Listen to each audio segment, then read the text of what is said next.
So for 34, they want us to take the area between these two curves and then revolve it about the given axes.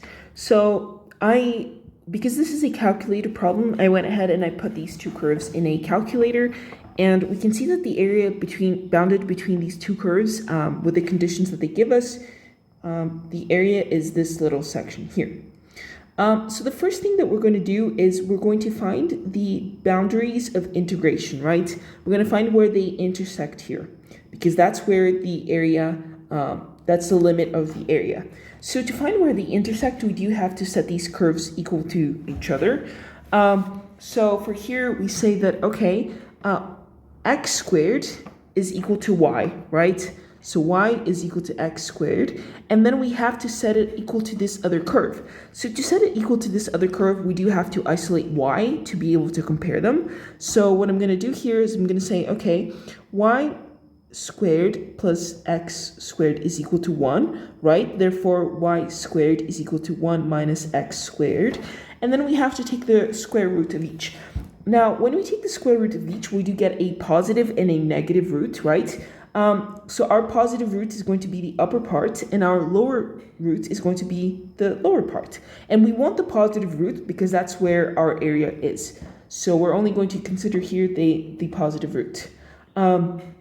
So we have that y is equal to the positive root of 1 minus x squared. So once we've isolated these, we can set them equal to each other, right? So we're going to set them equal to each other, and we're going to say that x squared is equal to square root of 1 minus x squared. So once we have this, we can go ahead and try to find a solution for that. So what I'm going to do is I'm going to square both sides, just because it will be very hard to solve otherwise. So I have x to the power 4 is equal to 1 minus x squared, and then I'm going to collect them all in one side. So x to the power 4 plus x squared minus 1 is equal to 0. Now this does look like a scenario where we'd use the quadratic formula, right? Minus 1, oops, let me copy that in a better way. Plus x squared minus 1 is equal to 0. It does follow the pattern of a quadratic. So the quadratic has, the middle has a variable by itself. The last term just has a number, no variable, and then the first term has the variable squared. So if we use the substitution that x squared is equal to w, so whenever we find x squared, we put a w, that will let us use the quadratic formula. So if we use this, this is going to be w squared, because this is just x squared squared, right? And then plus w minus 1 is equal to 0.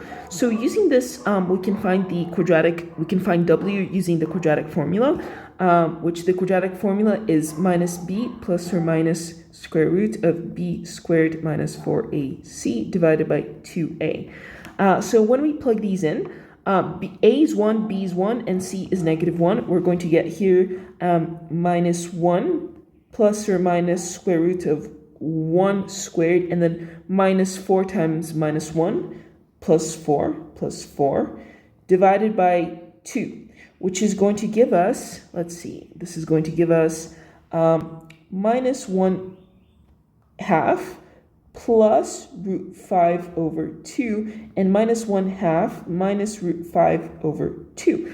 Now, this is just w, right?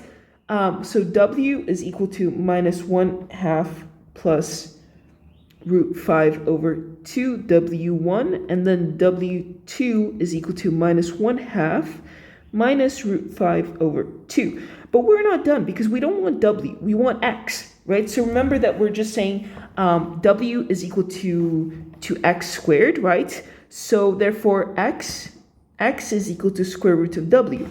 So to get x, we have to take the square root of things, right? So x1 is equal to the square root of w1, which is equal to the square root of minus 1 half plus square root of 5 over 2. And then x2 is equal to the square root of minus 1 half minus root 5 over 2. Yeah. So for this one, we can't really x2, because this is going to give us a negative number. We can't really take the square root. So what we're going to do is, because these are symmetric, right?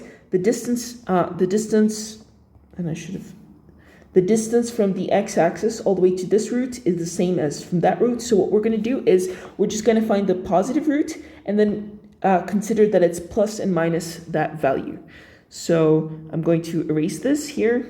And so if we calculate this, therefore x1 is equal to, let me put that in my calculator. We have root 5 over 2 minus 0.5, and then we take the square root of that. So x1 is equal to, I'm going to put it with 5 decimal places because it wants that kind of answer, 78615, and therefore x2 is equal to minus 0.78615. Okay, so all of that just to find the bounds of integration, right? So maybe I'm going to copy this here, that x1 is equal to 0.78615, and then x2 is equal to minus 0.78615. Okay, now that we have our boundaries of integration, we're ready to set up all the rest. So let me erase this. So the first one that they want is for us to take this area and revolve it about the x-axis. So we're going to take this area here and then revolve it about this axis here. So like that. And when we revolve this, this is fairly simple, right? We're just going to have a disk where the biggest part is going to touch that curve here. It's going to touch that curve here. And then the smallest part is going to touch the orange curve. So all we have to do is we have to find the area of the biggest disk and then remove from it the area of the smaller disk, and that will let us find the area of these washers. And then what is happening is we're summing up these washes across the x-axis, right? We're summing them up from here across the x-axis. So if we're summing them across the x-axis, we know that we're integrating with respect to x. Now, here's something interesting, is the symmetry that we're going to find. Because with this symmetry here, it's the same thing, summing them from negative x2 all the way to positive x1, right? Or doing twice the integral from 0 to x1. Because it's twice the volume, right? They're symmetric. So to make our calculations easier, we're just going to go twice the volume from 0 all the way up to 1. So this is the integral, sorry, not 1, x1.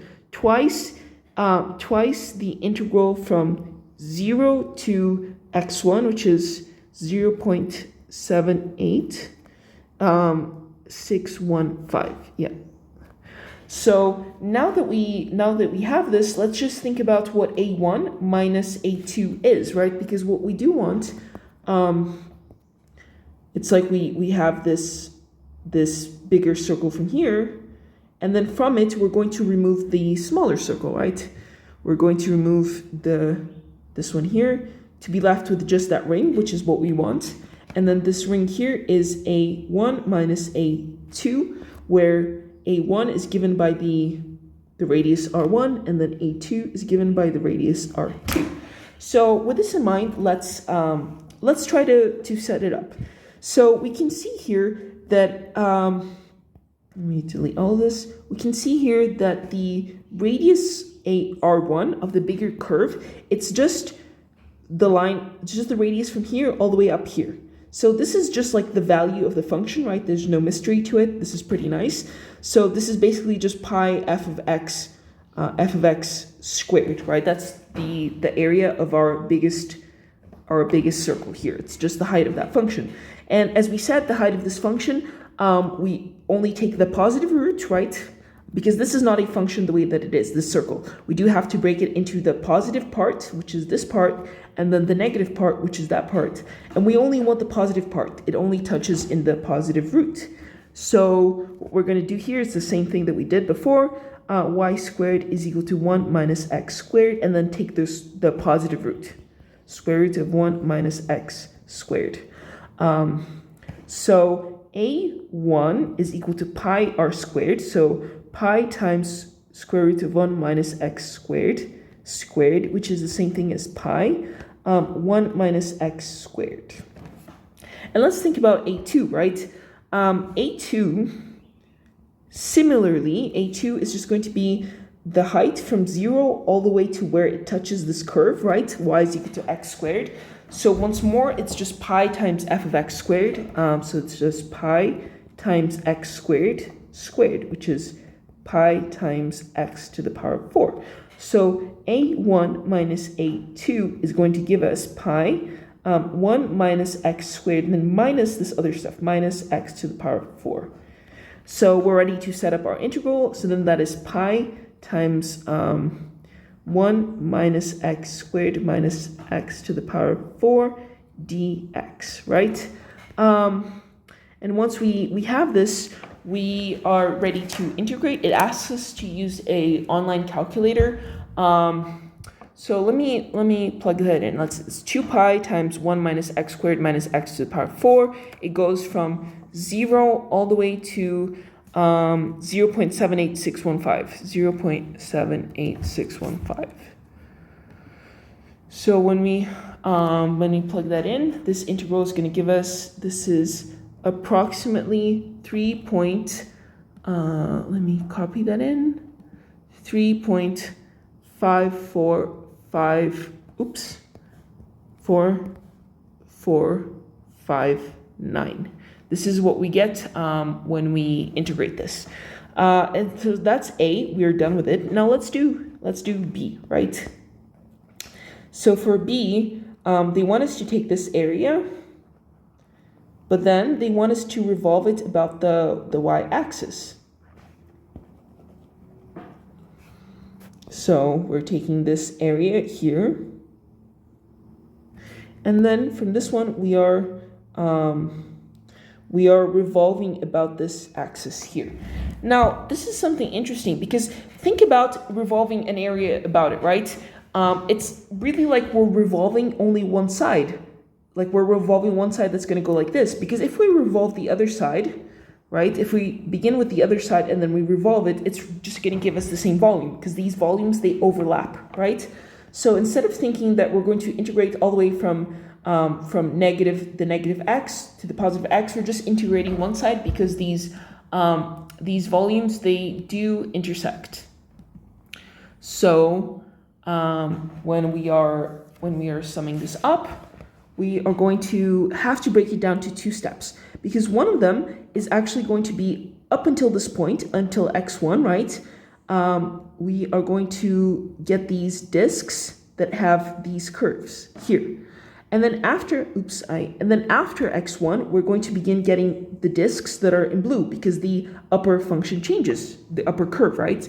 And what we can see here is that we're stacking them up across the y-axis, sorry. So we are integrating it with respect to y. So let's do first, let us do the first integral here. That is, let's see, the first integral, it goes from 0 all the way up to 0.78615.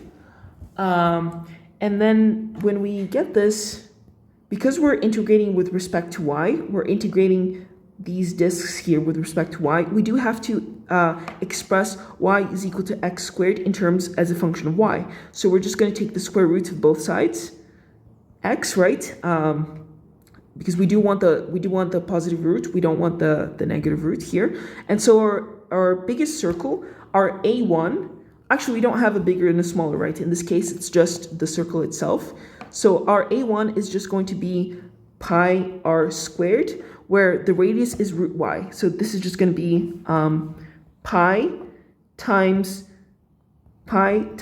root y squared, which is just pi y. So this is just pi y, right? And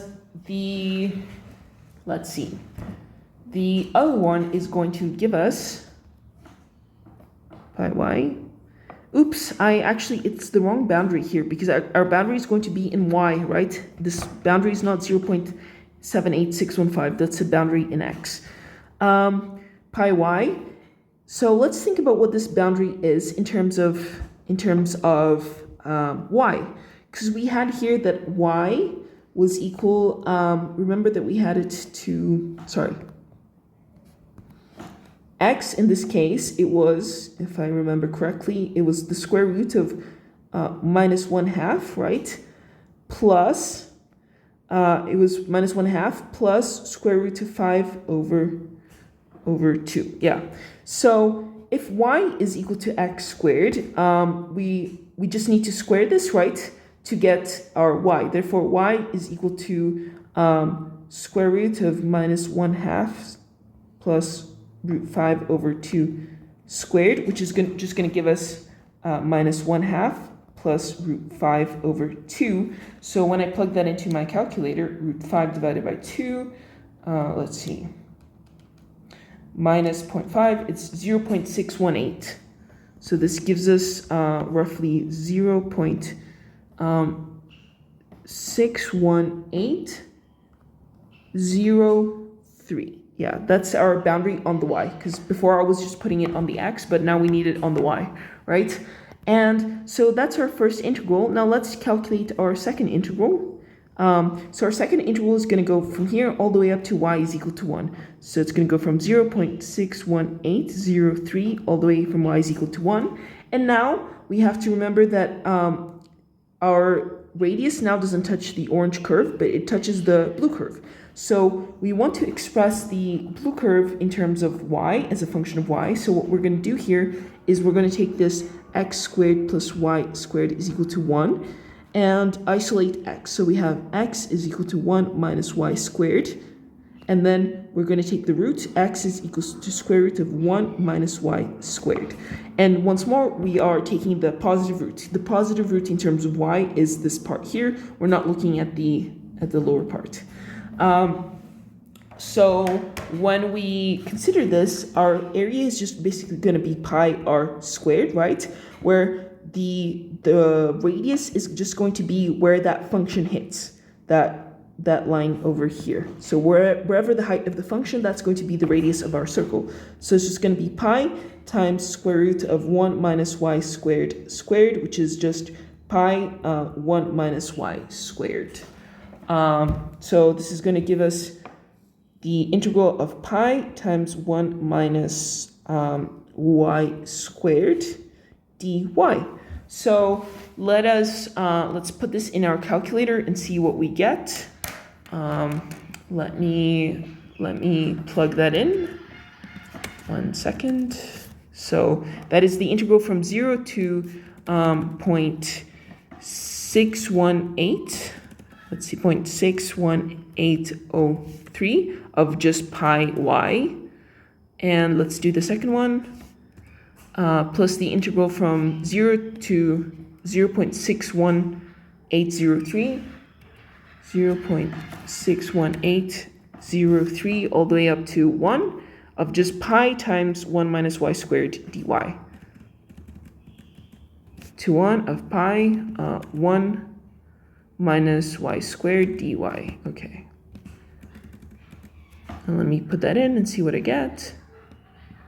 And that gives us approximately 0.99998. So that is what we get when we revolve these curves.